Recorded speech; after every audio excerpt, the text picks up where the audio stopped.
Bonjour à tout le monde, j'espère que tout le monde se porte bien. Nous allons commencer dans quelques instants à vous présenter ce webinaire dédié au CQP de l'assurance maladie.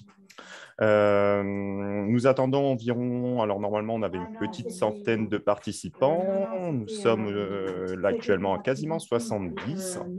Donc, on va commencer brièvement à présenter un petit peu l'ordre du jour, on va dire, de ce webinaire. Ça fera peut-être arriver les derniers participants. Alors, nous vous demandons, dans la mesure du possible, de bien couper vos micros pour qu'on ait le moins possible d'interférences lors de la présentation. Donc, si vous pouvez couper tous vos micros, ne vous inquiétez pas, il y aura des questions, vous pourrez les ouvrir, il n'y a pas de souci. Alors, aujourd'hui, nous allons donc vous présenter notre deuxième webinaire, parce que vous savez qu'on a lancé une série de 4 webinaires sur les CQP en bloc de compétences de l'assurance maladie. Donc, le premier qui a été, on va dire, qui a commencé au mois de février sur sur l'architecture, la philosophie, un petit peu la grande architecture du parcours CQP, des parcours CQP. Et aujourd'hui, on va s'intéresser au rôle du service RH, du service formation dans l'intégralité de ces parcours, dans ces parcours. Puis, on aura deux prochaines dates. Donc, le 17 mars, ça sera un webinaire qui sera consacré à tous les aspects administratifs, financement, et le 24 sur la certification. Voilà. Donc, on va donc peut-être rentrer dans le vif du sujet, peut-être aujourd'hui. Donc, aujourd'hui, on sera donc sur le webinaire dédié au service RH formation Ça pour marche pas. accompagner vos collaborateurs. Et je serai accompagné de Pascal de la CNAM et de Sabine Billot-Fouvry, consultante à l'Institut Cadis, qui vont se présenter. Alors Pascal, peut-être que tu peux commencer à présenter un petit peu ton rôle. Oui, bien sûr. Pascal Lib, consultante interne RH au niveau de la CNAM et je m'occupe des CQP gestionnaire conseil option SM Pro et je m'occupe également du CQP GCAM et EXAM. Mais maintenant, c'est Coralie Bray qui va se présenter à son tour, qui est pilote de ces dispositifs. C'est l'objet de ma présence aujourd'hui, puisque je connais quand même bien les CQP au niveau de la branche maladie. Je m'occupe également du CQP d'âme, mais ce n'est pas le propos aujourd'hui. Coralie? Oui, alors bonjour à tous. Euh, la présentation va être rapide. Donc, également consultante interne RH à la CNAM, pilote des CQP GCAM et SESAM, et également le futur CQP sur les délégués numériques en santé, mais ce n'est pas non plus l'objet de ce webinaire. Je serai là, je vous écouterai et je pourrai éventuellement répondre aux questions avec tout le monde dans ce webinaire, mais je ne vais pas, je n'interviendrai pas dans ce webinaire. On laisse la parole à Sabine, alors maintenant, non? Oui, bonjour à tous, Sabine Billot. Donc, moi, je suis consultante formatrice à l'Institut. J'interviens sur le CQP maladie, sur les CQP maladies depuis quelques années maintenant, tant en conception qu'en animation. Et j'ai participé à la conception de la formation tuteur, nouvelle version, tuteur en bloc de compétences. Et j'accompagne régulièrement les tuteurs pendant leur tutorat. C'est à ce titre que j'interviens aujourd'hui, essentiellement. Alors, j'espère que les derniers participants sont arrivés. Voilà. Alors, je rappelle, bien couper vos micros pendant la présentation pour qu'on ait le moins possible d'interférences. Vous avez la possibilité d'utiliser le chat pour poser vos questions, on a prévu des temps de questions-réponses à la fin de chaque partie. Donc, n'hésitez pas, on reviendra sur chacune d'entre elles. On essaiera d'apporter une réponse la plus exhaustive et précise possible. On enregistre le webinaire de manière à ce que vous puissiez l'avoir et le réutiliser par ailleurs. D'accord ? Alors, si on rentre un petit peu dans le vif du sujet, dans le sujet d'aujourd'hui, on va vous faire un petit point donc, sur le rôle, votre rôle en tant que service RH, service formation, dans l'articulation de ces CQP qui ont été donc revus pour s'adapter un petit peu à la nouvelle loi sur la formation professionnelle. Déjà, je souligne qu'il y a eu un gros travail de réingénierie de ces CQP qui ont été opérés en lien vraiment très étroit entre l'Institut et la CNAM. Donc ça, c'est vraiment un très gros travail des équipes. Tout n'est pas encore opérationnel, mais au fil du temps, on va venir incrémenter avec les briques qui vont se finaliser. Mais là, aujourd'hui, on rentre dans une phase de déploiement sur quelques parcours. Donc, il est important que vous puissiez avoir une vue et exhaustive un petit peu sur tout ce qui va se passer. Et puis, vous, votre rôle, en fin de compte, parce que vous êtes une interface importante, prépondérante dans l'articulation de ces CQP. Donc, on va commencer par forcément ce qui va vous amener à intégrer ces CQP, donc le choix du parcours dans un premier temps. On va s'intéresser dans un second temps aux acteurs de la formation, parce que vous verrez qu'il y a un certain nombre de personnes qui vont venir, qui vont être partie prenante des parcours de formation. Et donc ça, il faut que vous ayez une visibilité assez complète sur ces personnes, sur ces acteurs. Et ensuite, les outils qui seront à votre disposition au sein de l'organisme pour que vous puissiez mettre en place ces CQP. Alors, le choix du parcours de formation. Aujourd'hui, dans vos réflexions, en tant qu'organisme, c'est bien à votre niveau et au niveau de votre direction que vous allez travailler sur le développement des compétences de vos collaborateurs, sur vos besoins, et c'est donc à votre niveau que vous allez déterminer votre stratégie d'accompagnement des collaborateurs. Donc, c'est bien vous qui allez décider quel type de parcours va être mobilisé pour vos collaborateurs. On rappelle bien que vous avez deux possibilités dans ces parcours CQP en bloc de compétences, soit la possibilité de partir sur des parcours complets, donc on aura une certification complète, globale, sur un parcours de formation qui va démarrer de PASS, on verra, jusqu'à la spécialisation, ou alors la possibilité de travailler par bloc de compétences, on sera sur une certification partielle. Mais dans l'une ou l'autre solution, vous avez bien à la fin, au bout du but, une visée certificative. C'est-à-dire qu'on n'est plus dans le cas de picking où on peut choisir un module par-ci, par-là, mais là, on est bien dans un parcours de formation où on va obtenir, ou en tout cas, votre collaborateur va obtenir une certification, que ce soit sur un parcours complet ou sur un bloc. Il y aura forcément une certification. Alors, un parcours complet, ça, c'est ce que vous avez vu un petit peu, en tout cas, j'espère certains d'entre vous, lors du précédent webinaire. Vous avez, par exemple, pour les parcours, 3 ou 4 blocs, donc GRU, la MDR ou la GDU. Là, c'est la spécialisation dans ce bloc gestion des droits des usagers. Là, c'est ce qu'on entend par les spécialisations, donc ce que vous aviez avant dans les UV, GDB, JMMP, frais de santé, etc. Donc, que ça soit 3 blocs ou 4 blocs dans les parcours complets, vous allez obtenir une certification globale. Et on va dire la condition pour entrer dans ces parcours, c'est de suivre PASS et PRUMS. Donc, on a bien dans un parcours logique, dans un parcours complet de formation, une logique qui commence par PASS, puis par PRUMS, et après, on enchaîne sur les blocs GRU, MDR, GDU, ou alors pour les blocs conseiller de service à l'assurance maladie, promotion des offres de services ou traitement et fiabilité de données. Donc là, on est bien sur des parcours complets.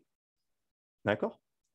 Vous avez aussi la possibilité d'opter pour des parcours partiels, des parcours par bloc, et ça, c'est la grande nouveauté que offre cette loi sur la formation professionnelle, c'est d'échelonner vos parcours de formation, de donner un peu plus de souplesse en termes d'organisation pour venir passer sur un temps plus ou moins long, des blocs pour venir accompagner vos collaborateurs. On a toujours, pour entrer dans ces parcours par bloc, on a toujours cette condition de suivre PASS et PRUMS. Et après, vous avez une liberté d'action pour faire suivre à votre collaborateur un ou des blocs. Par exemple, vous pouvez très bien commencer cette année par le bloc gestion droit des usagers, par exemple. Je choisis ce bloc-là cette année parce que pour moi, mon collaborateur, il doit être assez rapidement opérationnel sur cette partie-là. Donc ça, c'est ma priorité pour cette année, pour 2022. Et puis, l'année prochaine, en 2023, je lui ferai suivre les 2 autres blocs de manière à échelonner un petit peu sa charge de travail et son intégration dans la formation. Voilà. Donc ça, c'est un peu une logique que vous pouvez avoir pour les parcours par bloc. On a aussi créé des passerelles. C'est pour ça que je disais qu'on a essayé d'avoir une vision globale sur tous ces parcours CQP, de manière à ne pas fonctionner par ligne de produit, mais d'avoir des passerelles entre les CQP.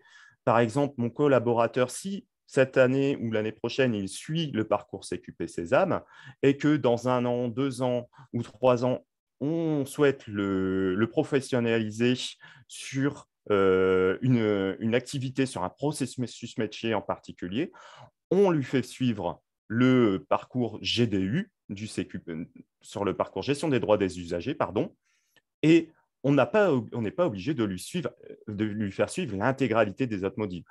On n'aura qu'à lui faire suivre ce module-là, ce bloc gestion droit des usagers, et on aura une certification globale. Donc voilà, ça c'est ce qu'on voulait aussi vous rappeler, de manière à ne pas enchaîner les temps de formation et rester vraiment dans quelque chose qui soit opérationnel, qui vous fasse aussi gagner du temps, parce qu'on sait que c'est quand même de l'investissement en temps et on a de moins en moins de marge de manœuvre en termes de formation, en termes de temps disponible à la formation. Donc, on essaie de fluidifier un petit peu tous ces parcours de formation.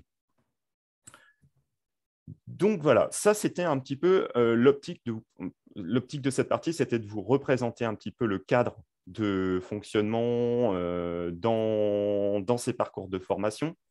Parce qu'on sait que vous avez soit pour certains organismes des habitudes avec l'ancien parcours de formation. On sait que là, certains organismes vont se poser des questions pour intégrer cette démarche de parcours de CQP en bloc de compétences. Ça nous semblait important aussi de reposer un petit peu ce cadre-là et d'éventuellement répondre à vos questions s'il y a encore des incompréhensions, en tout cas des zones d'ombre qui peuvent persister à l'heure actuelle par rapport à ce qu'on a vu précédemment dans le premier webinaire et ce qu'on commence à avoir aujourd'hui. Et après, on enchaînera un petit peu sur les acteurs. Mais n'hésitez pas si vous avez des questions. Déjà, là, on peut les prendre. C'est l'objet. Alors, il y en a une. Si on étale la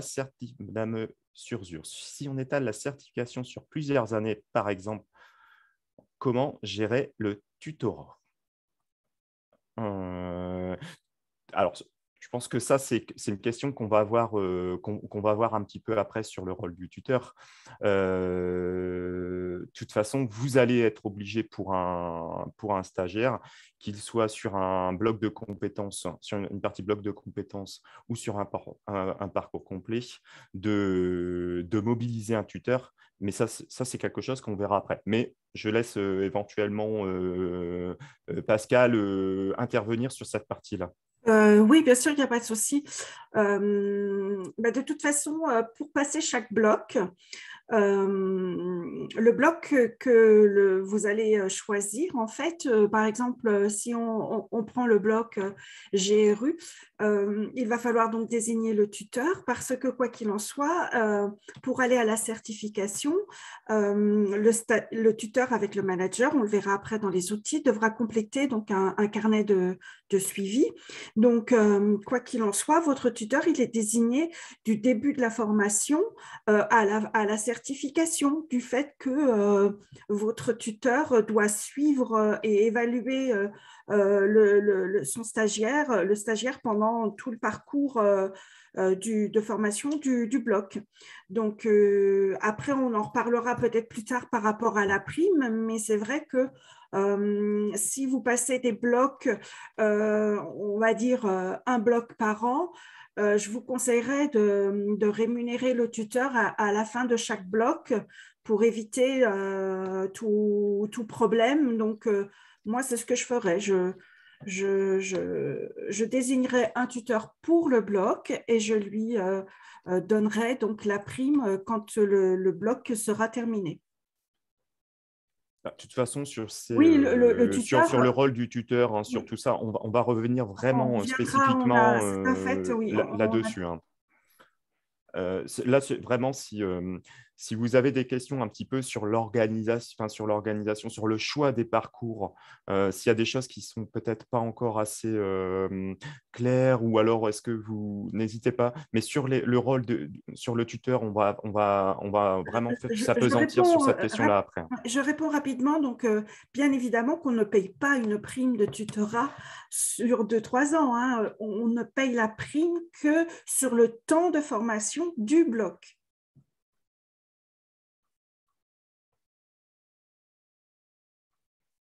Ah oui, alors sur le nombre de tuteurs, effectivement, Oui, il peut tout y à fait, avoir… c'est ça le problème. Hein. C'est ça le problème. Si on choisit un tuteur par bloc et que ce tuteur est différent d'un bloc à l'autre, non seulement il faut que imaginons qu'on a 3 tuteurs différents pour les 3 blocs pour un parcours de gestionnaire conseil, ça veut dire qu'on va faire suivre la formation de tuteur à 3 personnes différentes. Donc après, oui, c'est une stratégie, mais on le verra dans le rôle justement du service RH et formation par rapport à la désignation du tuteur. On peut peut-être continuer du coup sur les acteurs. Oui, tout à fait. Ça sera comme ça, la transition est parfaite. On va passer sur le rôle des acteurs parce que je pense qu'il y aura, on va répondre à un certain nombre de vos questions. Alors, voilà. Donc, je prends la suite. Voilà, Sabine, Éloi. à toi. Parfait. OK. Donc, moi, je vais vous présenter les différents acteurs qui vont intervenir au cours de la formation, de parcours de formation, et avec lesquels vous serez amené en tant que responsable formation à interagir tout au long de cette formation. Donc, comme vous le voyez, autour de l'apprenant, un certain nombre d'acteurs vont intervenir. Et donc, si on se centre effectivement sur l'apprenant, on va retrouver, et on en a parlé déjà, le tuteur, hein, qui est le plus proche du stagiaire, de l'apprenant, mais qui est également accompagné au sein de l'organisme par le manager, qui a un rôle important également, vous-même, hein, le service formation, formation RH. Et si on se place du côté de l'Institut, on va retrouver le formateur, le consultant formateur ICAD10 et le pilote, hein, qui pilote la formation, le CQP, mais également la gestion administrative, le pôle examen, qui interviennent dans les parcours de formation des stagiaires. Et enfin, on retrouve donc la CNAM, qui intervient au niveau de la stratégie de la formation de la branche maladie, mais qui pourra, on verra un peu plus tard également, parfois intervenir de façon plus opérationnelle, notamment dans la recherche de ressources pour l'organisation des examens. Donc, comme je le disais, au sein de l'Institut, on va retrouver 3 acteurs garants des conditions de réussite du parcours. Donc, le consultant formateur, qui est le référent de l'Institut de la formation, qui sera le référent à la fois du stagiaire et du tuteur côté institut, le pôle examen, qui lui est garant du process de certification de l'apprenant, et la gestion administrative, qui est l'interface entre vous-même, le service formation, et le consultant formateur référent de la session. Côté organisme maintenant, 3 acteurs principaux également, hein, on ne les a pas tous mis parce qu'on aurait aussi pu rajouter l'UCANS, on aurait pu rajouter la direction de l'Institut, mais on s'est vraiment centré sur l'apprenant et on a regroupé les acteurs qui interagissent directement, qui peuvent être amenés à interagir avec l'apprenant. Donc, côté organisme, son tuteur, qui sera le repère de l'apprenant tout au long de sa formation, de son parcours de formation. Et je reviendrai sur les questions qu'il y a eu tout à l'heure sur un ou plusieurs tuteurs, notamment donc, le manager, qui sera une personne ressource de la formation, et vous-même, responsable formation, qui est donc pour nous le chef d'orchestre de la formation au sein de l'organisme. Donc, concernant le rôle du consultant formateur, donc il faut que vous, si vous ne le savez pas déjà, un consultant formateur est désigné dès qu'une session est créée pour tout CQP de la branche maladie. Donc, c'est lui qui accompagnera et préparera les apprenants, les stagiaires à la certification du ou des blocs poursuivis. Il va également veiller au respect de la mise en œuvre des périodes de pratique professionnelle tutorée, alors on peut les appeler comme ça, ou APT, anciennement APT. Il va également ensuite informer, diapo suivante, merci. Donc le consultant formateur, il va informer et le tuteur et le stagiaire, mais il va également guider et organiser le suivi de l'apprenant avec le tuteur. Et il accompagne le tuteur, si besoin, évidemment, dans l'évaluation des compétences et la complétude du carnet de suivi de l'apprenant. Donc, il va pouvoir l'accompagner, comme c'est relativement nouveau, pour compléter ce carnet, et notamment le nouvelle grille d'évaluation des compétences. Sur donc le consultant formateur, est-ce que vous avez des questions? Le rôle du consultant formateur dans un premier temps. Est-ce qu'il y a des questions? Moi, je n'en vois pas dans le chat. Donc, non, s'il n'y a il pas de questions. Pas de questions. Ah, je vois pour les blocs. Quel est le rôle du consultant formateur de l'Institut pour les blocs du CQP GCAM qui sont gérés par la DRSM? Alors, donc, Pascal pourra compléter mes propos, hein, puisque effectivement, c'est elle qui le gère, ce CQP côté CNAM.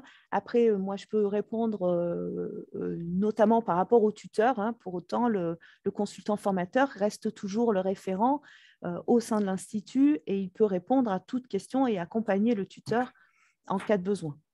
Donc, oui, et donc juste par rapport au DRSM, juste pour expliquer, au niveau de l'Institut 4.10, donc chaque CQP est géré donc, par un pilote au niveau donc, de l'I410, pilote qui est également consultant formateur. Ce pilote au niveau des DRSM, c'est Alain Moustelon. Alain Moustelon, quand vous avez des questions au niveau des actions de l'I410, c'est vrai qu'il faut vous tourner vers Alain Moustelon. Sinon, pour toutes les autres questions, vous pouvez me les adresser comme on faisait jusqu'à présent. Ensuite, Alain transmet les kits de formation à des consultants formateurs qui sont plus proches de votre région. Parce que bien évidemment, que Alain ne va pas accompagner toutes les régions quand vous allez mettre en place donc, une session de formation. Donc après, donc, chaque consultant formateur va accompagner, comme on le faisait avec les anciennes modalités.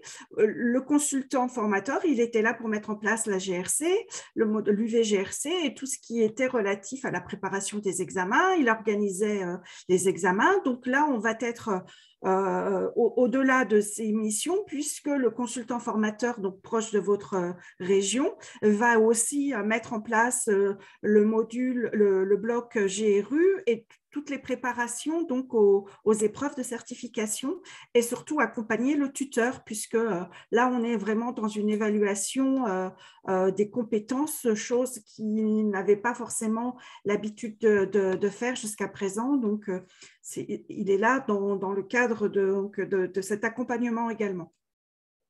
Est-ce que j'ai répondu à la question? C'est qui avait posé? C'est Adeline. Vous avez la possibilité de réagir dans le bas alors soit via le chat, ou alors soit vous avez des petits émoticônes qui vous permettent de lever le pouce ou ce genre de choses. Donc, n'hésitez pas à les utiliser également. Donc, le nom du consultant formateur, il sera dans le guide de mise en œuvre, mais de toute façon, vous pouvez toujours, d'ores et déjà, vous pouvez toujours demander à Alain Moustelon quel est le correspondant auprès de votre région. Alors, je peux peut-être compléter, Pascal, concernant les consultants formateurs. Il faut savoir que donc, le consultant formateur est rattaché à la session et donc son nom n'est déterminé qu'au moment où la session est créée et où les stagiaires sont inscrits. De toute façon, sachez que le tuteur et le stagiaire aura toujours le nom du consultant formateur. Il sait qui va l'accompagner, notamment, comme le disait Pascal, dans toute la phase de préparation à l'épreuve de certification, et le tuteur sera en relation directe également avec le consultant formateur. Vous donnez en amont le nom de tous les consultants formateurs qui peuvent être amenés à intervenir et à participer donc, dans les parcours CQP. C'est mouvant, donc c'est compliqué. Pour autant, il y a moyen de l'obtenir à chaque fois, à chaque session. De toute façon, un nom est rattaché et sinon, je vous invite aussi à vous rapprocher du service de gestion administrative si vous avez une question à poser en ce sens, et je vais la présenter juste après. Donc, ils sont aussi là pour ça, pour répondre à vos questions. Vous leur demandez tout simplement et ils vous donneront le nom du consultant formateur attaché à la session.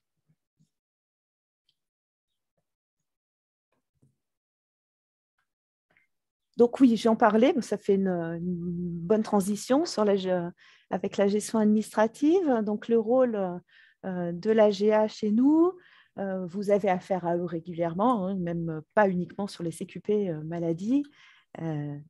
Donc la gestion administrative, c'est l'interface entre vous, le service formation, l'organisme, et le consultant formateur référent de la session, mais aussi, on ne l'a pas ajouté là, le pilote également, puisque elle communique les informations également au pilote.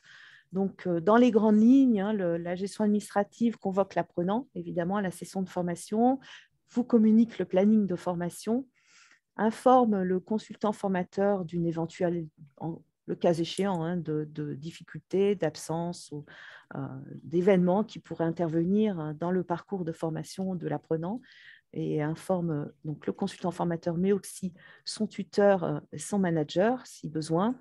Et c'est le service qui facture la prestation de formation à l'organisme.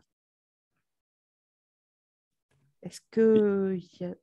Peut-être pour compléter, oui, Sabine, sur la gestion administrative, on n'a pas souhaité rentrer dans le détail de chaque action menée par la gestion administrative parce que vous allez avoir un webinaire, donc ça sera le prochain d'ailleurs, le 17 mars, qui va venir vous apporter vraiment beaucoup de précisions sur un petit peu sur leur rôle, sur comment vous inscrire, comment s'enchaînent au niveau administratif toutes ces questions liées à la mise en place des CQP, le financement, enfin tout ça, vous allez revoir ça dans le prochain webinaire. Donc, on ne va pas rentrer forcément dans le détail, mais pour peut-être vous apporter éventuellement, si vous posez des questions, dans les fiches catalogues qui sont en ligne sur le catalogue, vous avez des adresses mail génériques, on va dire, vous permettant de solliciter l'Institut. Et si vous avez des questions sur un nom de pilote, sur un nom une difficulté, une problématique, une question, n'hésitez pas à poser à solliciter, en tout cas à faire un petit mail à ces adresses mail génériques. Nous, en interne, elles sont redispatchées entre soit les pilotes de formation ou soit la gestion administrative. Donc voilà, il n'y a pas de problème en tout cas sur cette interface-là. N'hésitez pas à poser vos questions. On sait que c'est un démarrage voilà, où il faut trouver nos repères, les repères de chacun. Donc, c'est important de se poser toutes les questions au démarrage, hein. N'hésitez pas. Alors, on a peut-être une question sur les DRSM. Ah ben voilà, Pascal a répondu. Donc, est-ce que pour les DRSM, on doit mettre en place le CQP SM Pro, hein, CGSS ou dans son ancien intitulé SM Pro, ou juste le CQP ou le CQP Sésame? Donc, Pascal a bien répondu. Elle peut peut-être repréciser éventuellement par oral. Oui, oui. C'est simplement donc au niveau des DRSM, pour la formation d'examen, justement, pour répondre aux besoins de formation d'examen du service médical, hein, je dis bien service médical, quand on a mis en place cet emploi donc, au niveau du service médical, on avait spécifié que le XAM devait avoir donc, le CQP SM Pro. Et donc, pour avoir le même niveau de compétence que l'examen du service administratif, quand on a retravaillé sur les CQP en bloc, on a bien mis en commun ce bloc sur la gestion de la relation usagée. Et donc, de ce fait, nos XAM au service médical doivent passer que le CQP SM Pro. Et en plus, donc, ils auront un module très complet, enfin un bloc très complet sur la gestion de la relation usagée.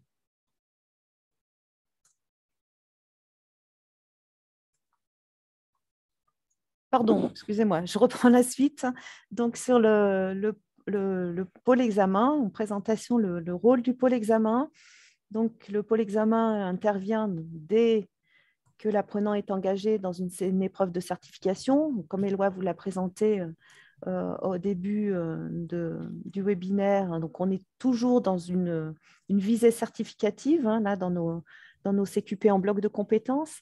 Donc, c'est le pôle examen qui va exploiter les inscriptions, hein, qui sont réceptionnées aux épreuves de certification, qui organise les épreuves de certification, notamment en préparant le planning des jurys, qui va recenser les experts métiers, donc les ressources, hein, pour les mobiliser sur les jurys professionnels. Et donc, c'est à ce niveau-là, tout à l'heure, je vous en parlais, que la CNAM peut être amenée également à intervenir et à nous donner un petit coup de pouce quand parfois on rencontre des difficultés de recensement d'experts métiers pour les différentes épreuves. Donc, la CNAM est amenée à intervenir à ce moment-là pour mobiliser les ressources. Le pôle examen va également réceptionner les carnets de suivi des compétences qui sont complétés par les tuteurs. Et ensuite, il va mettre à disposition de l'UCANS l'ensemble des données et des informations nécessaires, avec un S, pardon, à la préparation des jurys paritaires nationaux. Voilà. Et de même, hein, on présentera ce sujet de Oui. manière beaucoup plus détaillée le 24 mars. Donc voilà, c'est du teasing, hein, et puis je fais la pub pour les prochains webinaires également. Donc on interviendra sur ces sujets-là qui sont vraiment importants parce que on sait que la certification par bloc de compétences va amener des changements carrément vraiment important.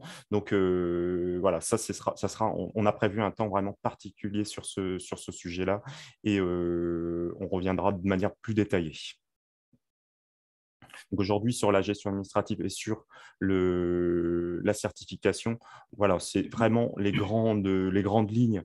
Mais voilà, vous devrez composer avec eux et avec tous ces nouveaux façon de faire, si on peut dire, de manière à rentrer un petit peu dans la logique des parcours par bloc de compétences. Je vois, oui, sur les questions. Une question, donc, c'est peut-être à Pascal d'y répondre. Y a-t-il toujours obligation d'avoir le CQP dans l'année de la prise de fonction du Sésame au service médical? Pascal? C'est une obligation, comment dire, il est conseillé plutôt d'avoir ce CQP, d'avoir le CQP, donc GC, quand on arrive au service médical. Hein. C'est vrai que par contre, ça c'est bien une obligation pour avoir l'emploi de technicien du service médical. Il faut systématiquement avoir le CQP. Après, on a bien vu ces dernières années avec la crise sanitaire, malheureusement, qu'il était parfois difficile de mettre en place des sessions parce que le contexte fait que c'est compliqué de le mettre en œuvre, de mettre en œuvre une session. Donc, il faut au moins dans les 2 ans d'embauche que la personne ait quand même suivi la formation, parce que c'est vrai que tout dépend aussi de votre politique de recrutement. Il y a quand même derrière aussi une rémunération quand les organismes embauchent à un niveau 2 et quand ils ont un CQP, la personne passe à un niveau 3. Donc voilà, après tout dépend de la politique au niveau de l'organisme, mais de la DRSM, mais c'est vrai qu'il est préférable au moins dans les 2 ans que le nouvel embauché passe son CQP. Après, pour travailler correctement, de toute façon, c'est quand même mieux de suivre la formation le plus rapidement possible.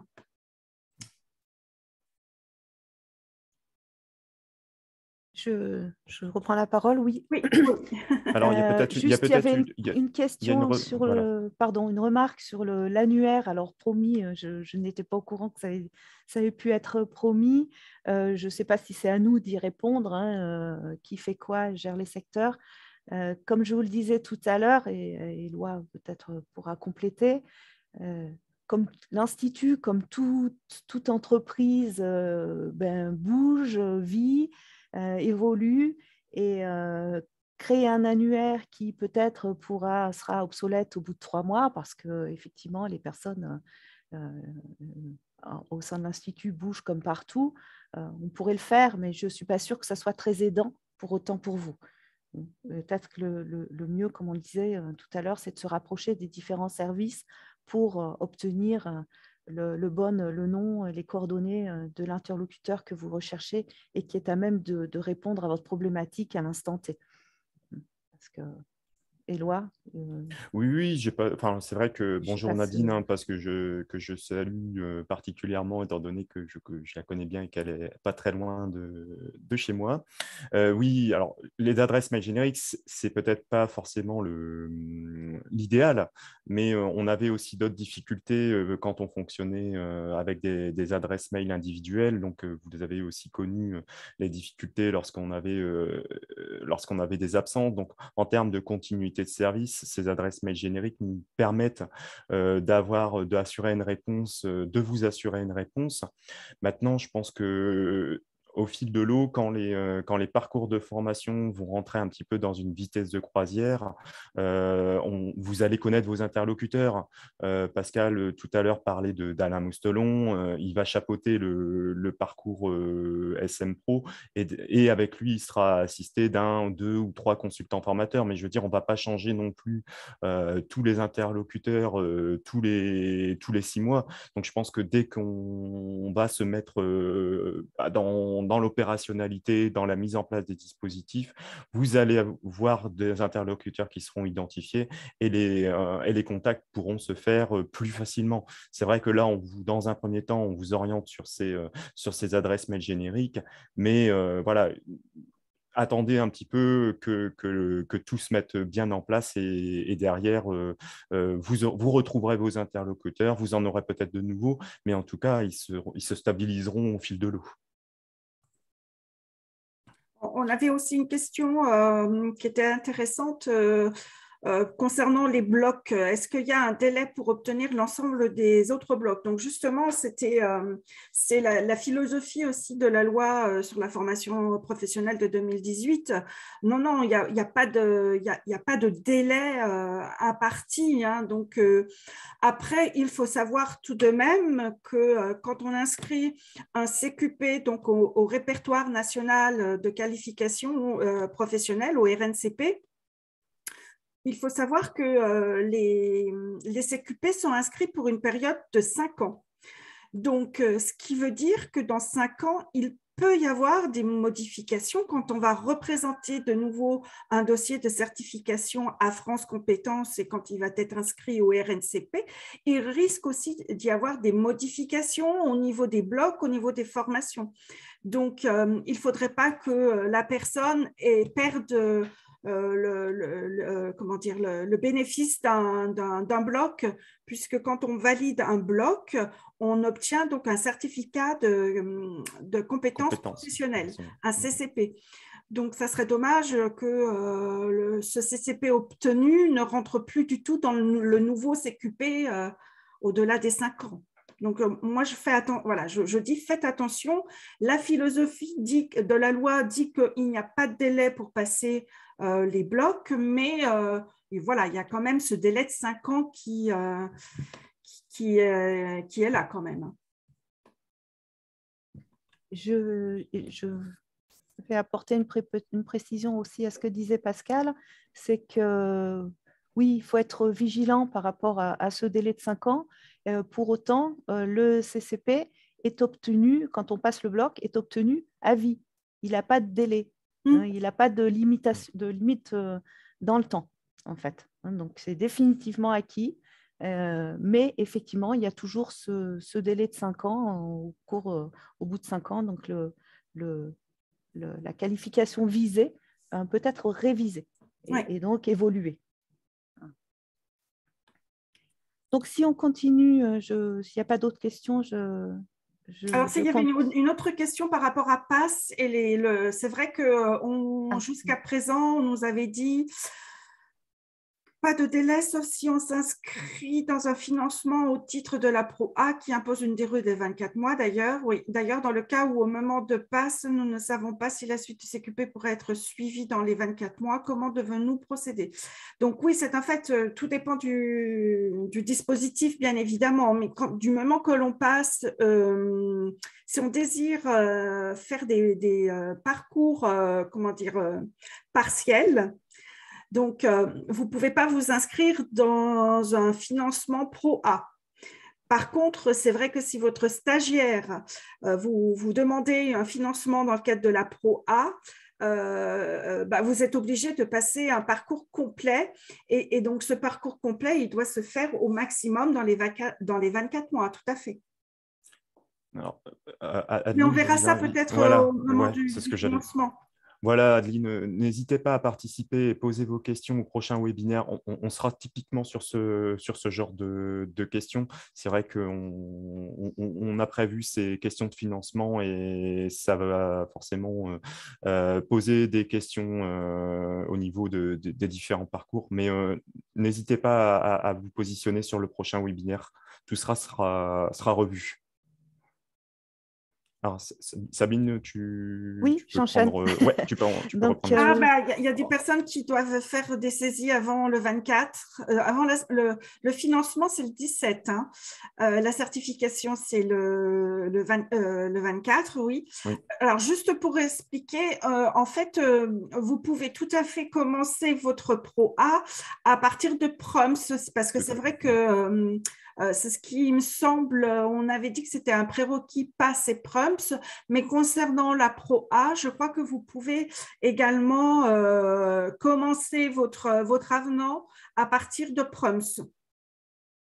Parce que c'est vrai que dans le cadre du CQP, c'était PROMS, le début de la date du CQP, c'est PROMS, me semble-t-il. Je vais peut-être reprendre, on va continuer. Oui, c'est vrai qu'on sinon on va déborder un petit peu sur le time. Il y a encore beaucoup de points à voir. Oui, il y a encore pas mal de choses à voir et peut-être que sur ce genre de points plus spécifiques, je vous inviterai à contacter directement éventuellement Éloi et, pour voir ces points-là. Donc, si on continue donc, sur les acteurs qui interviennent au sein de l'organisme, donc on retrouve le tuteur, le manager et le responsable formation. Donc, on va commencer par le rôle du tuteur.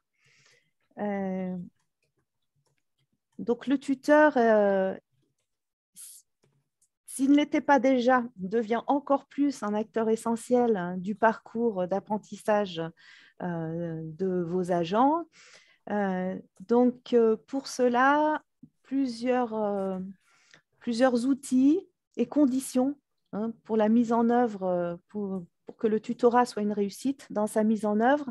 D'une part, la formation de tuteur devient obligatoire et fortement conseillée, puisque quand on les accompagne en formation, on a énormément de questions. C'est vrai que c'est nouveau pour eux, l'accompagnement et la formation en bloc de compétences, et ils ont pas mal d'activités et d'actions à mener tout au long du parcours. Donc, pour les accompagner au mieux, c'est vrai que cette formation est plus que nécessaire. Donc, le tuteur doit être connu dès l'inscription du stagiaire.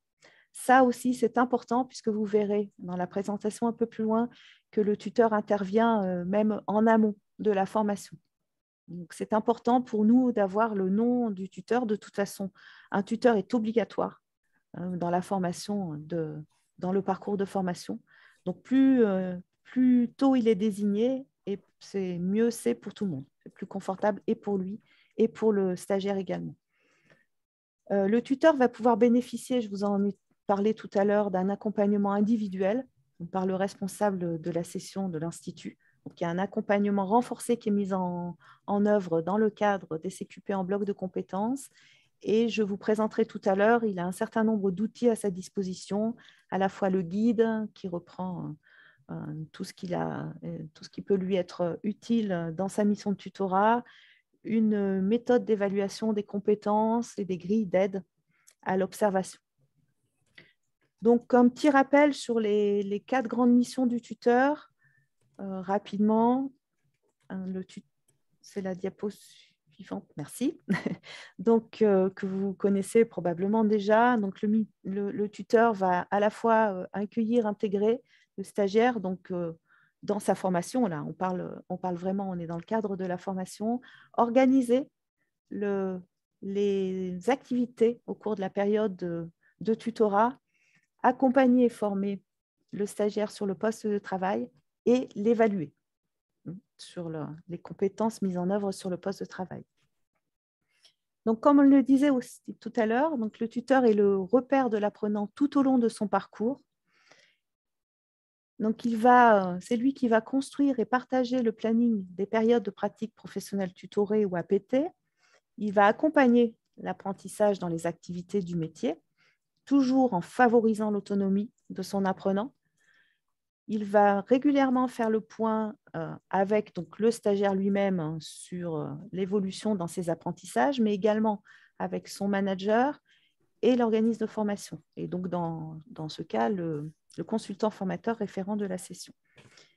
Et il peut être amené à alerter en cas de difficulté, à la fois, donc dans ce cas, le manager, le service RH, l'institut, pour procéder à des adaptations en cas d'absence, par exemple, de maladie, si un parcours est interrompu pour un congé maternité ou pour des difficultés de tout ordre. Donc, dans ce cas-là, il y a des décisions collégiales qui peuvent être prises. Donc, le tuteur va aussi accompagner l'apprenant dans la préparation à l'épreuve de certification et il va être amené à mettre à disposition les éléments nécessaires pour l'épreuve de certification. J'en reparlerai tout à l'heure aussi, puisque le manager intervient également à ce niveau-là. C'est lui qui va mener l'évaluation des acquis de l'apprenant en situation professionnelle. Et ça, c'est un point important, notamment dans toute la formation du tuteur, on en parle largement, parce que ça leur pose beaucoup de questions. Parce qu'on a vu, on change on change de modèle. Donc là, on valide des compétences désormais. Donc c'est un peu différent de ce qu'ils avaient l'habitude de faire auparavant. Donc, cette évaluation des acquis va intervenir à différents moments dans le parcours de l'apprenant, en amont, en cours de période d'APT et à la fin, ce qui va donner lieu au bilan. Donc, c'est bien lui donc, qui réalise le bilan de la pratique professionnelle tutorée avec le manager, et puisque ça va mener à la détermination de l'opportunité d'inscrire l'apprenant à l'épreuve de certification. C'est désormais le tuteur avec le manager qui va déterminer si on inscrit le stagiaire à l'épreuve de certification. Si ils vont voir ensemble.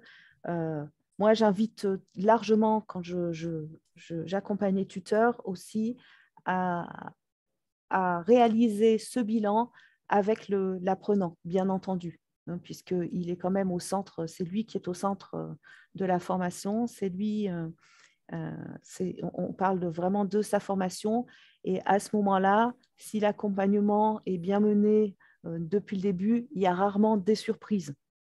C'est une décision collégiale qui se prend pour savoir si on y va, on n'y va pas. Voilà. Donc, on vous présente là un schéma, alors schéma générique hein, des différents CQP. On parle bien là aussi bien de CQP GCAM que StarTech, que SM Pro et que Sésame. Donc, tout au long de la formation, de la formation du stagiaire, le tuteur va être amené à intervenir dès le départ et même avant le démarrage de la formation en réalisant un positionnement à l'aide de la grille d'évaluation des compétences, à ce qu'on a appelé positionnement à T0.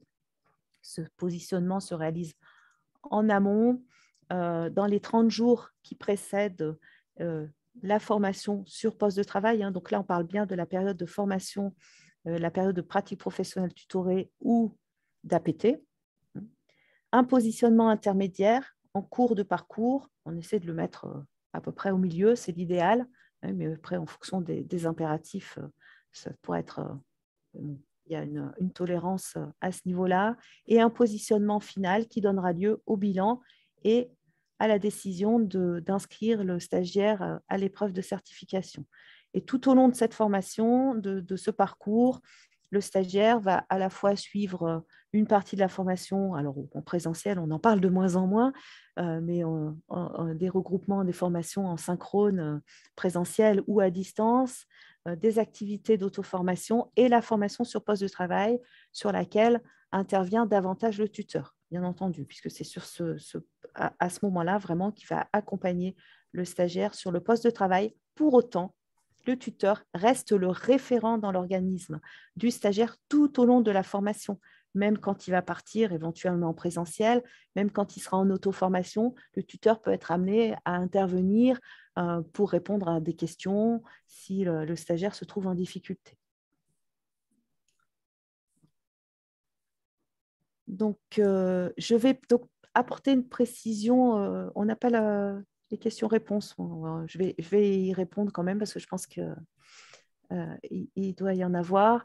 Une précision par rapport, oui, excuse-moi, à ce qu'on disait, Éloi, tout à l'heure. Je finis là-dessus. Est-ce qu'on peut avoir est-ce qu'on a un seul tuteur ou un tuteur par bloc, et comment on fait quand la formation s'échelonne sur 2 voire 3 ans? Il est toujours, alors moi je conseille, il peut y avoir plusieurs points de vue, mais c'est quand même au regard du stagiaire, c'est mieux d'avoir un seul et unique tuteur du début à la fin.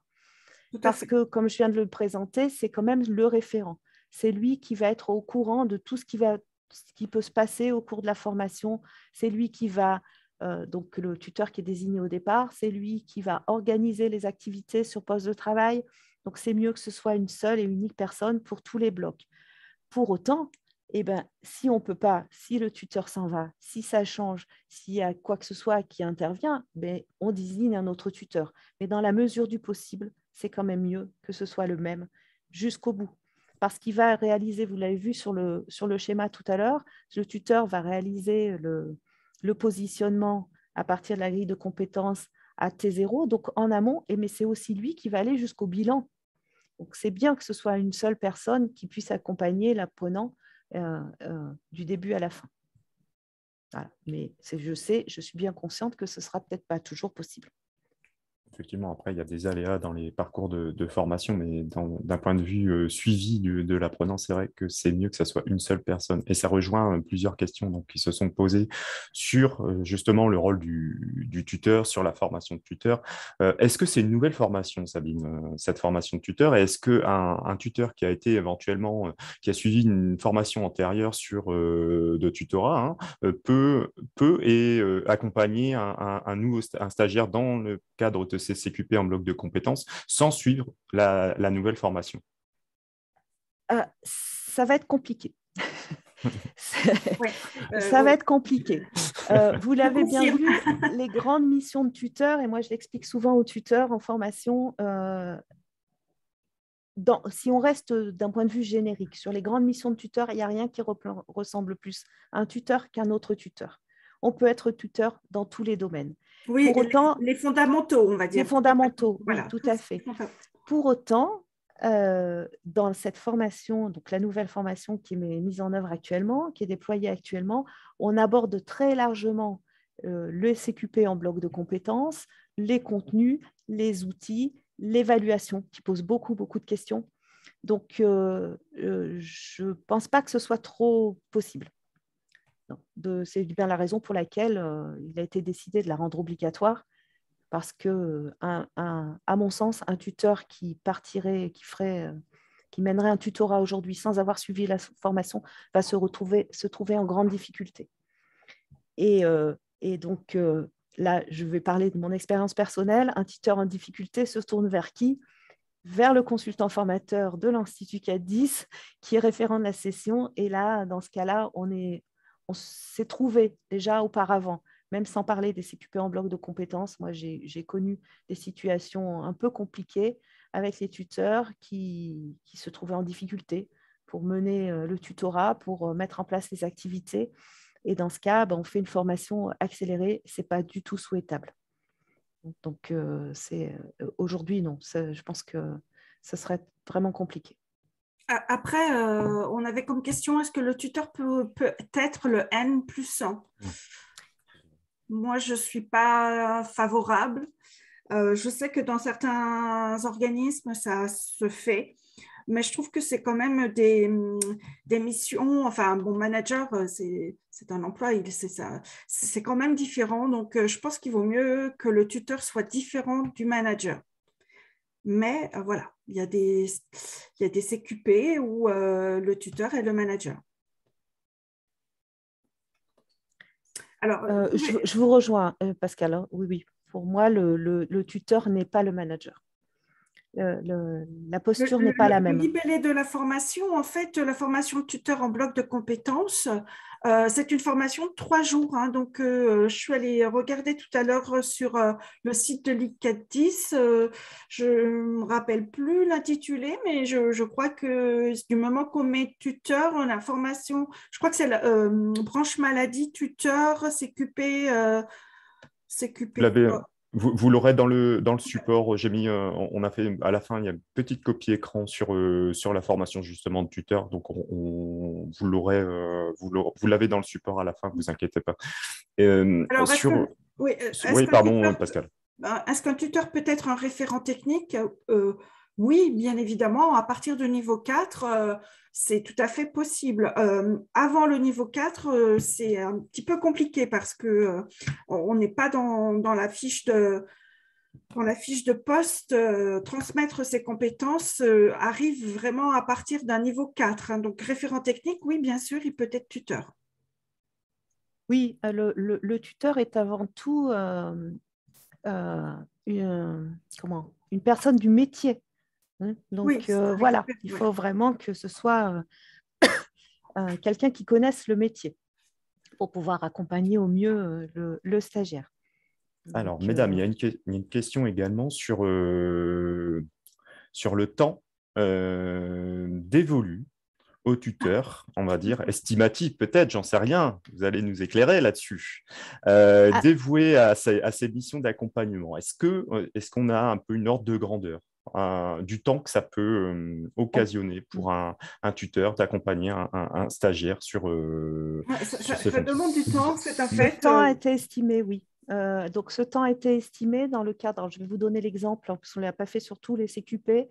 Dans le cadre du CQP Sésame, le temps total d'accompagnement donc, du stagiaire par le tuteur, mais également du tuteur par le consultant formateur ICAD-10, donc les différents échanges qui pourra y avoir tout au long du tutorat, est estimé aujourd'hui à 70 heures, soit à peu près 10 jours.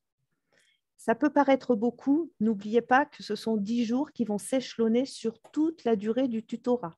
C'est pour tous les blocs.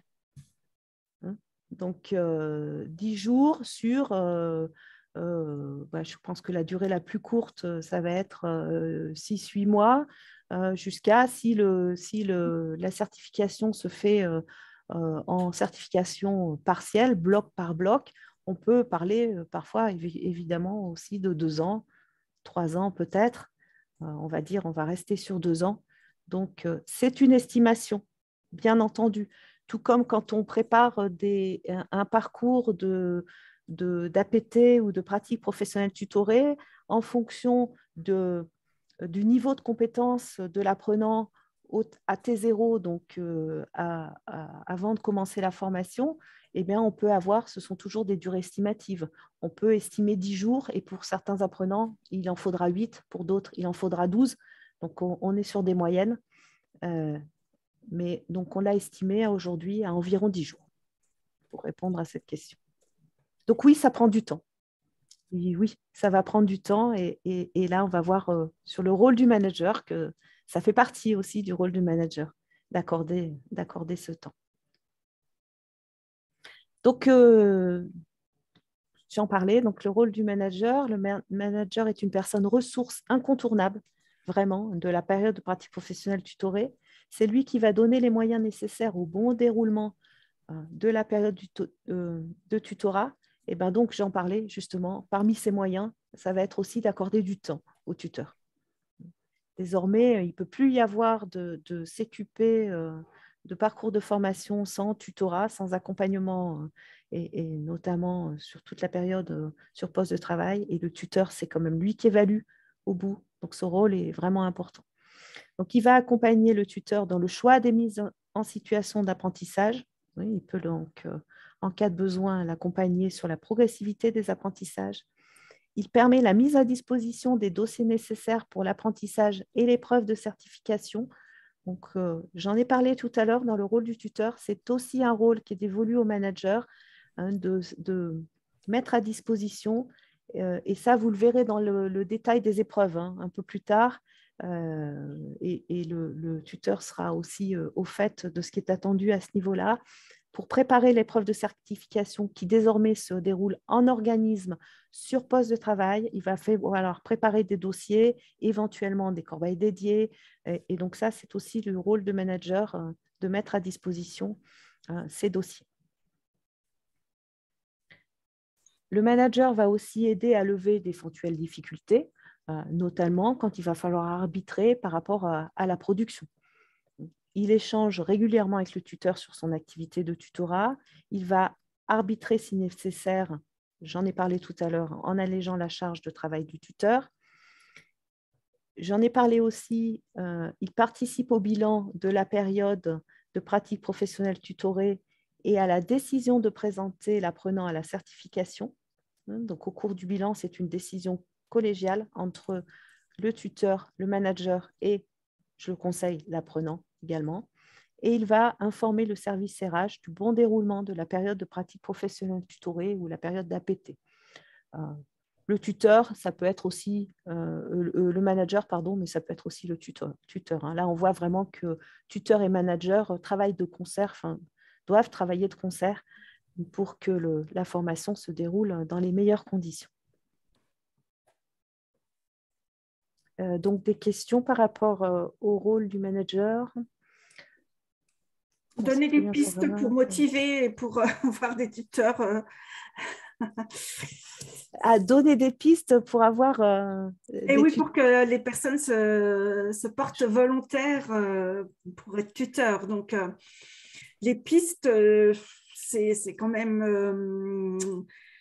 C'est dépendant de l'organisme, hein, de toute façon. Après, la prime, on va en parler après dans le webinaire, mais c'est vrai que la prime peut être un point positif. Après, dans les EAEA, normalement, on fait un point spécifique au niveau du tutorat, donc ça peut être aussi un moyen éventuellement pour faire évoluer la personne. Après, c'est vrai que on peut être plus bienveillant auprès de la personne qui s'est positionnée tuteur, mais c'est vrai que c'est délicat de trouver et de vous dire proposer ça ou ça. Enfin, c'est compliqué, hein. Après, chaque organisme est maître de ses moyens, donc c'est difficile de vous donner des pistes pour favoriser ce volontariat. Je ne sais pas si vous en avez au niveau de l'ITED 10. Moi, je disais... Ouais, je pense que après, c'est pas évident parce qu'on sait que les charges de travail, elles sont toujours en augmentation partout et ça, c'est pas évident.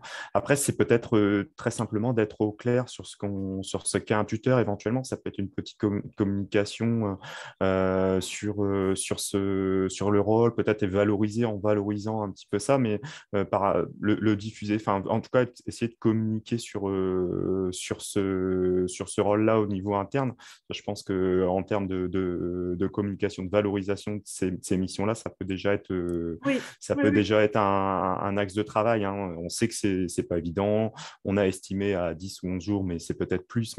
Mais on sait que cette fonction de tuteur-là, elle est importante dans les parcours. Elle est à valoriser, mais il faut aussi peut-être savoir derrière ce qu'on y met derrière tuteur. Et c'est peut-être un axe de travail à prendre en main sur la communication de ces missions-là au niveau de l'organisme. Et je trouve en fait que ce qui serait important, c'est que dans chaque organisme, en fait, il y ait une communauté de tuteurs, mais qui ne soient pas seuls. C'est-à-dire que le responsable formation ou le manager, il faut aussi accompagner le tuteur. Donc, il ne faut pas qu'une fois que le tuteur est désigné, on le laisse tout seul dans son coin. C'est un travail aussi d'équipe. Donc, il faut surtout qu'il soit aussi très entouré et pas tout seul dans son coin pour faire sa mission. Donc, voilà, peut-être...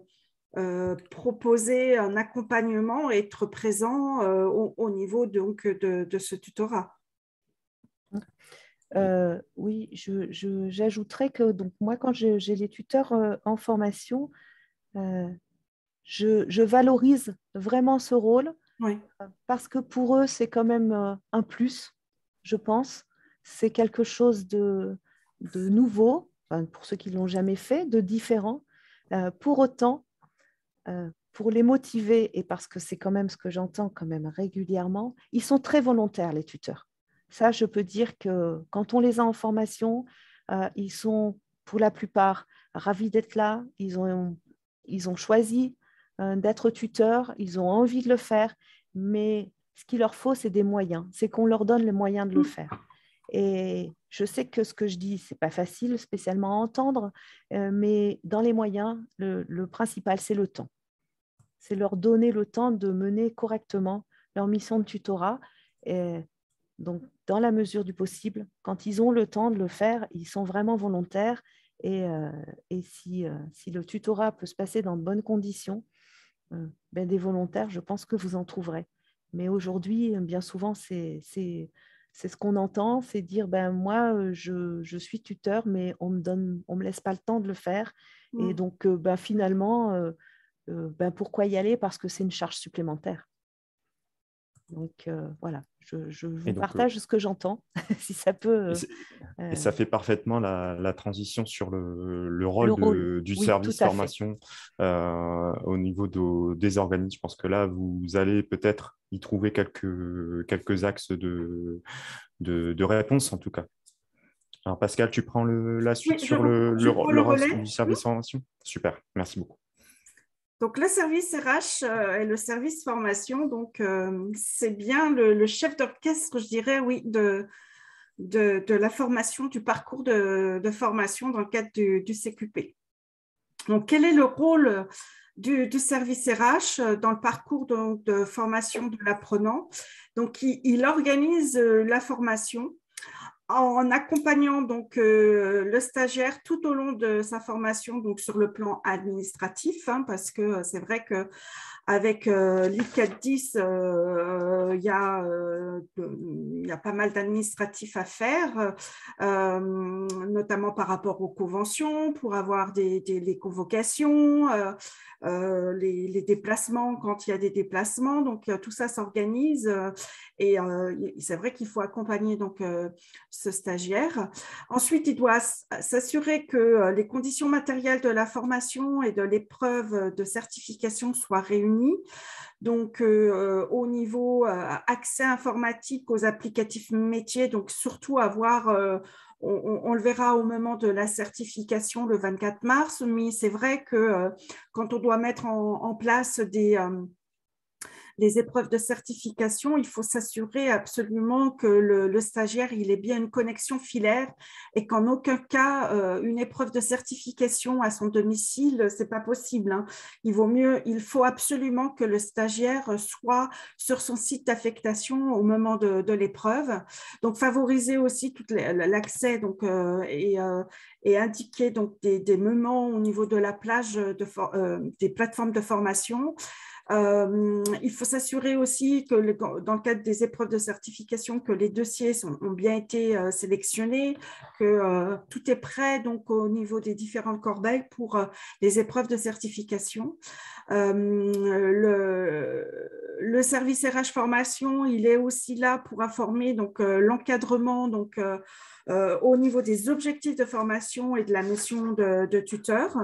Donc, c'est aussi important qu'il y ait le manager et puis le service formation. On oubliait aussi le service RH et formation représente aussi la direction. Donc, c'est important d'être là et d'accompagner donc tout au long du parcours aussi bien l'apprenant, le tuteur et les managers.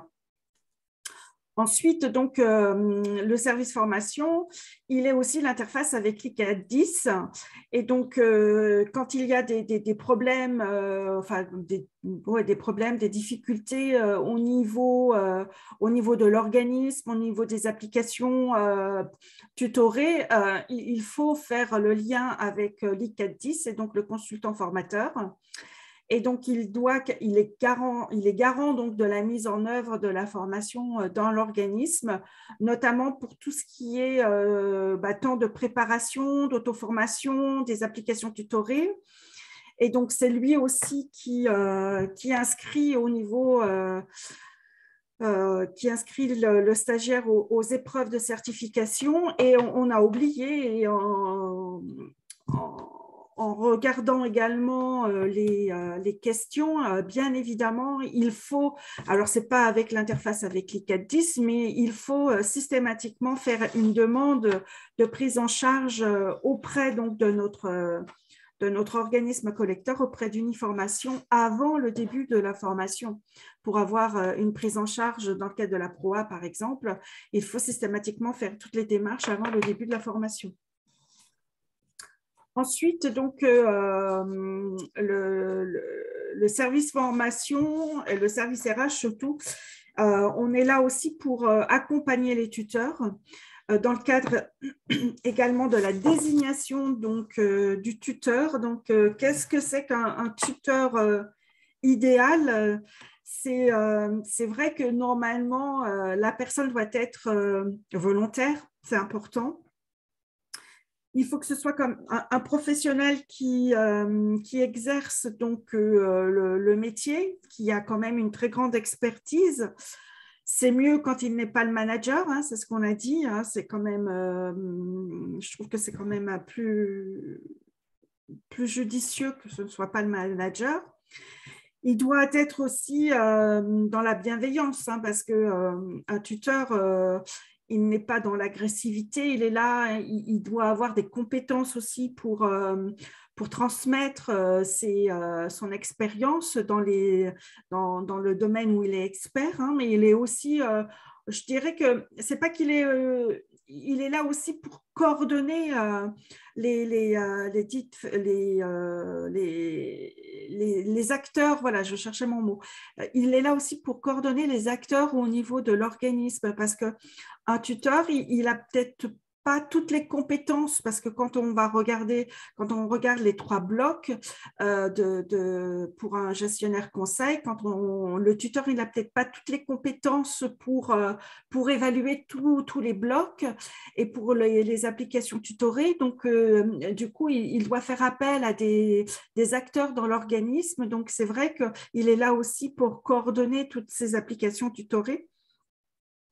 Et donc, ce qui est important au niveau de ce tuteur, c'est que voilà, il faut qu'il soit dans l'empathie et qu'il soit bienveillant auprès donc, de l'apprenant. Donc, il est là aussi pour mettre en place donc, les plannings au niveau des applications tutorées. Ce qui est important aussi, c'est de pouvoir échanger quand on a plusieurs stagiaires dans un même organisme. C'est vrai que c'est bien qu'il y ait aussi des temps d'échange entre tuteurs. Après, comme on l'a dit, normalement, il devrait y avoir un temps dédié à l'activité de tuteur, mais ce n'est pas toujours évident dans un organisme parce qu'il y a toujours des urgences qui fait que du coup, le tuteur n'est pas toujours disponible au bon moment. Mais en tout cas, on essaye, il faut qu'il soit accompagné, donc notamment par rapport à l'accompagnement formation au niveau de l'organisation. Donc ça, c'est important. Et donc, pour terminer, quand on parlait tout à l'heure pour motiver le tuteur dans le cadre donc, de cette mission, il faut valoriser donc, cette mission tutorale et donc le tuteur, il a pour objet donc, d'accompagner le salarié dans le cadre donc, d'un contrat de professionnalisation ou d'un projet de reconversion ou par promotion par l'alternance, donc dans le cadre d'un parcours certifiant. Il y a la prime conventionnelle qui est intéressante. Elle a été augmentée, cette prime, avec le dernier accord sur la formation, puisqu'avant, cette prime était de 5 mois, mais depuis 2019, donc c'est passé à 7 points par mois à partir du premier jour de formation jusqu'au dernier jour. Ensuite, il y a la prise en charge donc, de la formation de tuteur. Et il y a également, au niveau des organismes, il y a également une aide à l'exercice de la fonction tutorale. Donc, c'est quand on fait également la demande auprès d'Uniformation pour avoir cette aide. Voilà, je crois que j'ai terminé par rapport à l'activité et les missions du service formation, enfin service RH formation dans le cadre d'un parcours certifiant. Oui, merci Pascal. Alors, moi, je voudrais peut-être revenir sur ce qu'on peut trouver, enfin, ce qu'il y a eu dans le forum, dans le fil des discussions, sur le temps imparti à la formation, au temps du tuteur, sur les ressources qui s'amenuisent. Oui, c'est sûr, ça, je ne peux pas dire le contraire. Par contre, je voudrais quand même nuancer dans un sens où si on n'a pas un accompagnement de formation, un accompagnement qui soit vraiment de qualité, derrière, est-ce que la production elle en souffre pas. Donc, je veux dire, le ratio entre coût formation, coût temps au niveau de la formation et production, il faut aussi la prendre en compte. C'est quand même derrière un collaborateur qui n'est pas peut-être au top de ses compétences. Est-ce que derrière, en termes de production, c'est impactant. Donc, voilà, je pense qu'il faut aussi prendre ça en compte et que la formation, oui, c'est sûr que c'est du temps. Ça, on ne peut pas dire le contraire, mais c'est vrai qu'il faut pouvoir aussi valoriser aussi l'investissement qu'on y met et les retours qu'on peut y avoir en termes de production sur la qualité des dossiers. Voilà, je pense qu'il y a aussi ça à prendre en compte. Hein.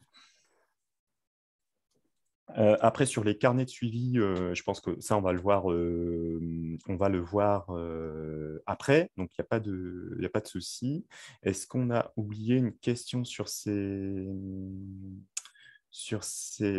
le rôle du service formation?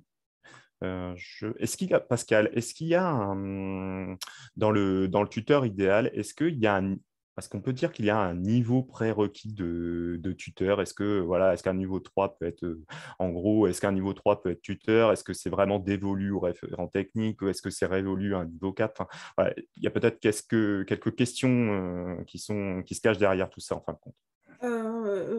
Moi, je dirais que ce que j'expliquais tout à l'heure, un niveau 3, c'est un petit peu gênant dans le sens où dans le descriptif de leur fiche de poste, de leur emploi, il n'y a pas de la transmission des compétences et ça pourrait éventuellement poser problème au niveau donc, des IRP. Donc, moi, je conseille pour désigner un tuteur que ce soit à partir d'un niveau 4 et au-delà, hein, un manager, un cadre peut être tout à fait tuteur, même un manager peut être tuteur, mais pas le manager du stagiaire. Ce qui est important, c'est que le stagiaire, il est son supérieur hiérarchique et donc son tuteur. Donc voilà, moi à partir de niveau 4, je trouve que c'est bien. Après, il y a des cadres aussi avec des fonctions techniques qui sont tout à fait capables d'être tuteurs. Hein. Donc, après, c'est au niveau de l'organisme. Il faut, quoi qu'il en soit, que ce tuteur est quand même parmi tous les blocs qui soit expert au moins dans un des blocs. Là, par exemple, pour le gestionnaire conseil, je trouve qu'un tuteur dans le cadre du bloc GDU, gestion des droits des usagers, donc je trouve que ça serait intéressant.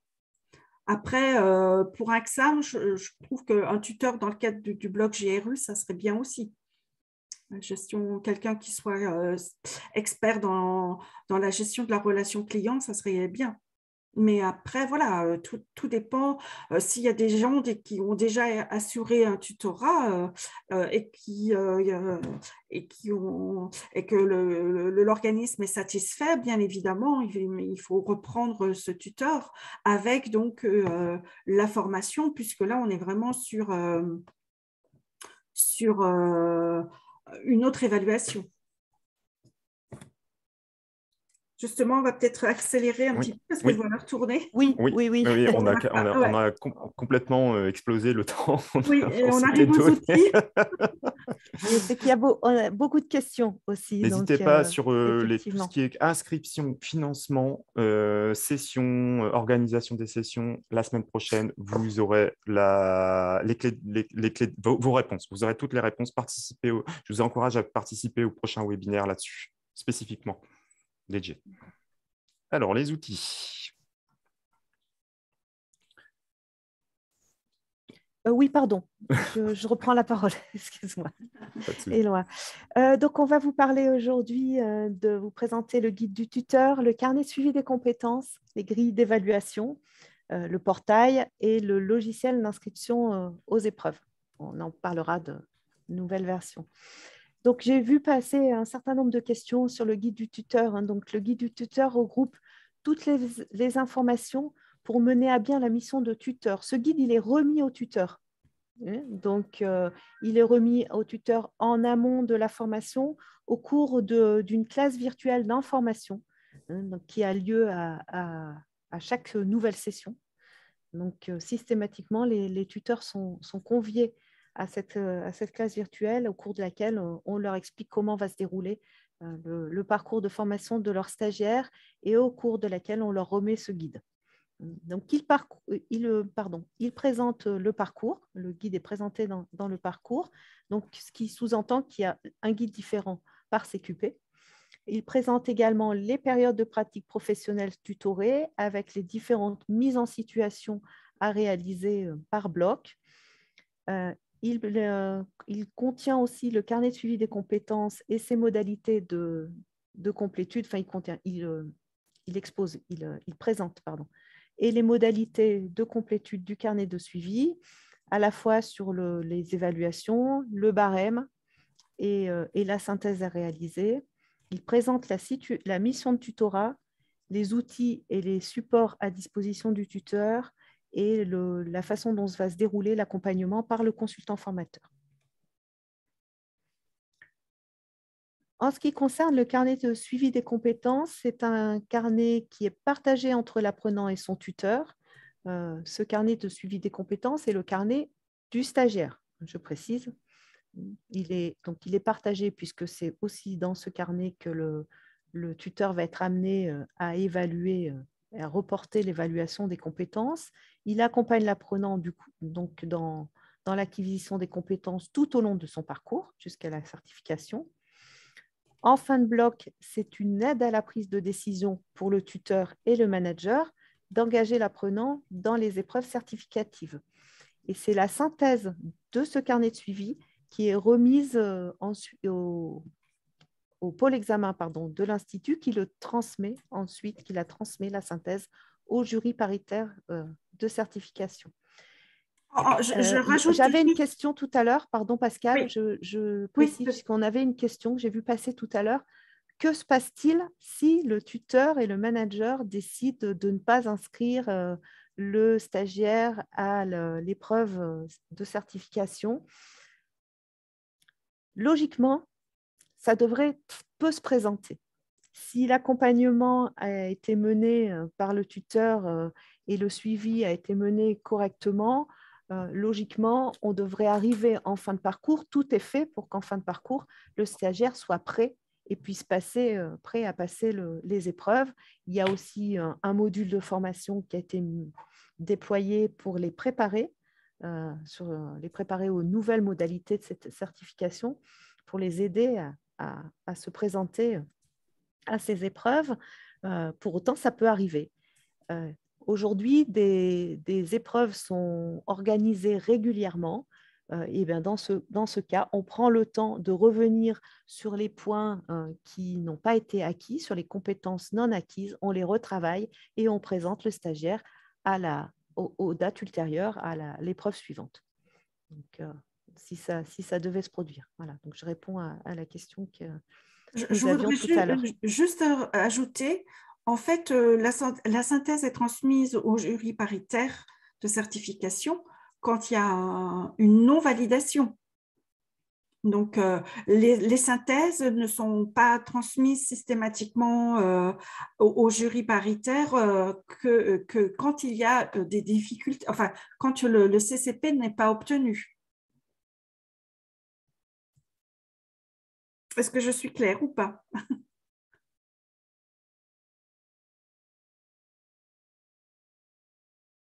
Excusez-moi, j'avais coupé mon micro. Alors, je regarde là s'il y a des questions. Ma question.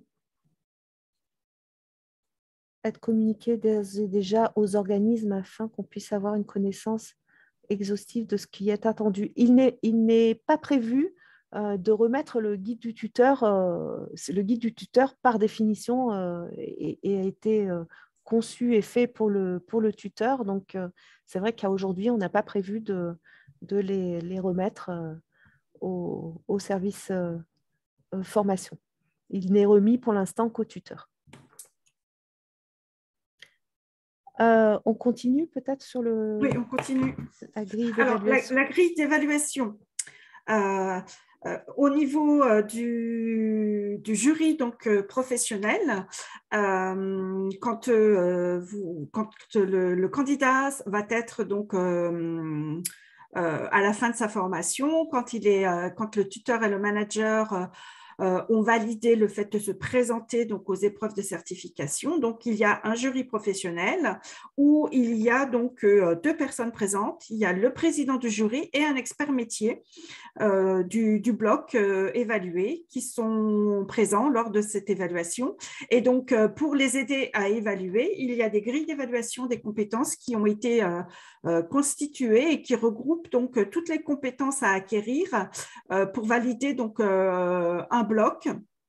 Le bloc de compétences suivi. Donc, cette grille est composée en fait de plusieurs compétences avec des critères d'évaluation. Et donc, chaque critère d'évaluation doit être acquis pour pouvoir valider donc une compétence. Donc, si par exemple, j'ai une compétence avec 5 critères d'évaluation, je dois avoir au moins 4 critères d'évaluation acquis pour obtenir ma compétence.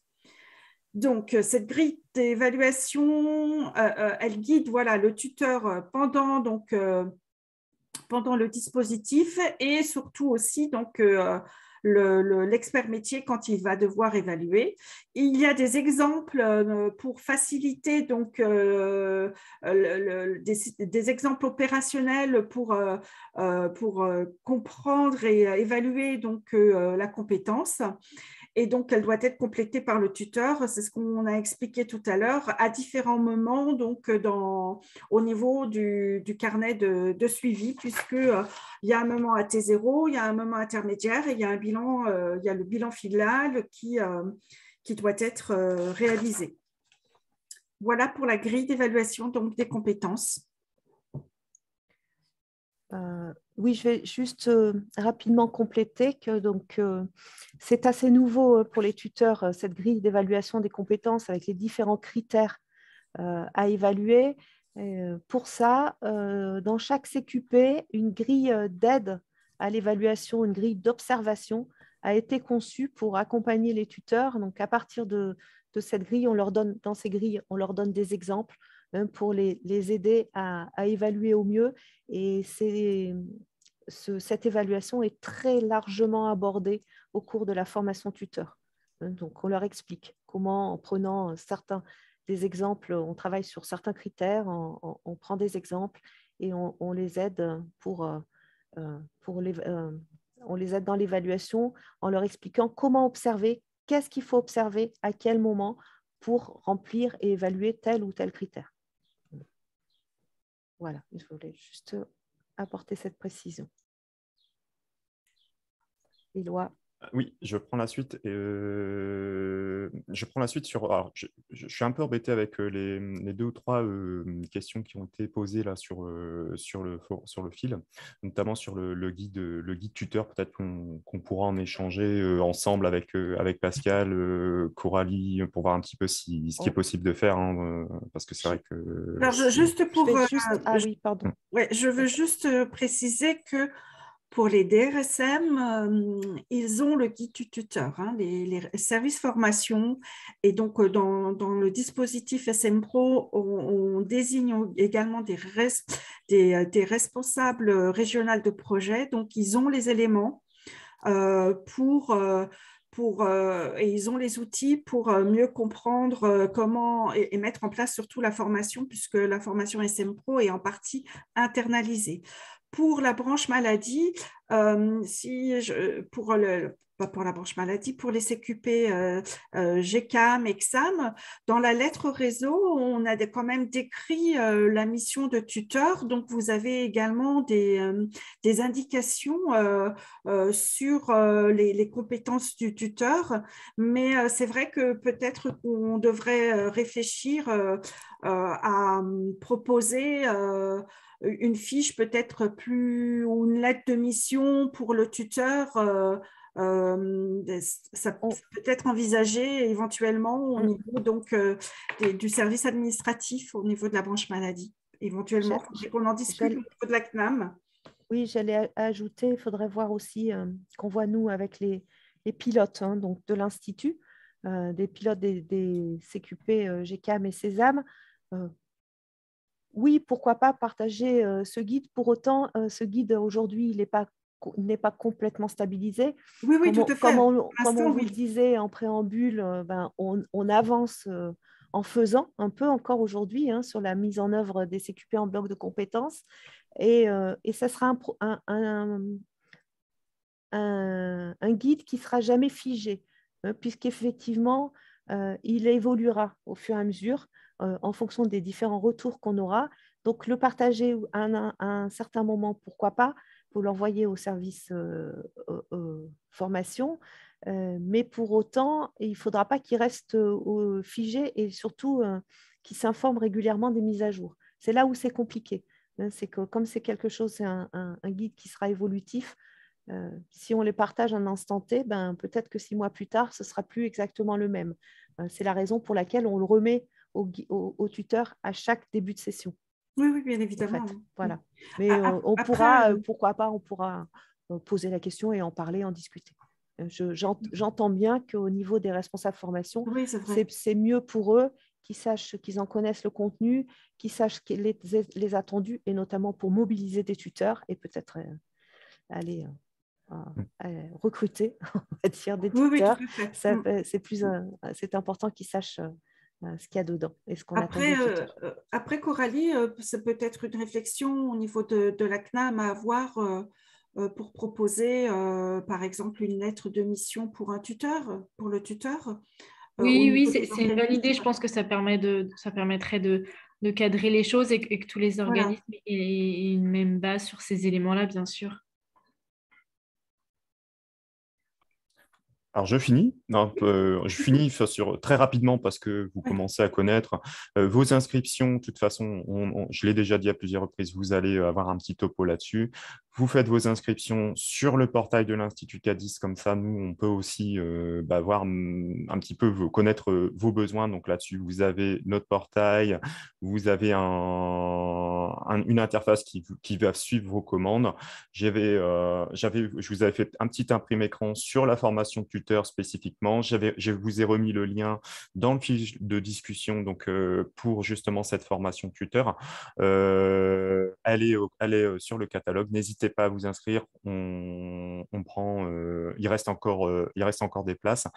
Et le rôle du service examen vous sera présenté vraiment en détail le 24 mars, entre les inscriptions qui se font actuellement sur l'outil existant, qui n'est peut-être plus tout à fait adapté au nouveau parcours, vers le nouvel outil qui vous sera mis à disposition. Vous aurez un espace dédié au stockage de vos carnets de suivi des compétences par organisme. Donc là-dessus, tout ça vous sera vraiment détaillé et expliqué le 24. Donc pas de souci, ne vous faites pas de soucis à ce niveau-là. On rentrera dans le vif du sujet. Alors, je pense sur les questions-réponses, on les a pris au fil de l'eau, donc on ne va pas y revenir, et d'autant plus qu'on a vraiment débordé sur le timing imparti. On s'excuse, mais voilà, le but aussi, c'était de répondre à l'exhaustivité de vos questions. En tout cas, on a essayé de le faire. Donc, si on peut conclure peut-être sur ce webinaire, là, c'est vraiment un rôle du tuteur qui est important. Voilà, il y a eu beaucoup de questions là-dessus, qui est prépondérant dans ce nouveau parcours de formation. Il y a des enjeux sur cette fonction, sur cette mission-là, pardon. Donc, la valoriser, c'est important, la valoriser, l'accompagner. Et puis, bien entendu, je pense que c'est aussi le rôle du service formation qu'il faut aussi mettre en avant dans une logique de co-construction, si je puis dire. C'est-à-dire que quand vous allez construire vos parcours de formation, en tout cas vos échanges avec les tuteurs, les managers, c'est vraiment de les impliquer dans la démarche et pas forcément de leur donner peut-être un planning qui serait figé dans le marbre et qui n'y aurait pas d'évolution possible. C'est vraiment de les intégrer dans la démarche de cette conception pour ne pas peut-être leur imposer quelque chose qui serait vraiment immuable, mais vraiment de le construire ensemble. Je pense que ça, déjà, en termes d'axe de travail, on en parlait tout à l'heure, je pense que ça peut être aussi intéressant pour mobiliser un petit peu tous les acteurs autour de vous. Voilà, je vais aussi vous demander de bien, vous avez reçu un lien sur l'évaluation du webinaire. Donc, merci de prendre quelques minutes pour le compléter.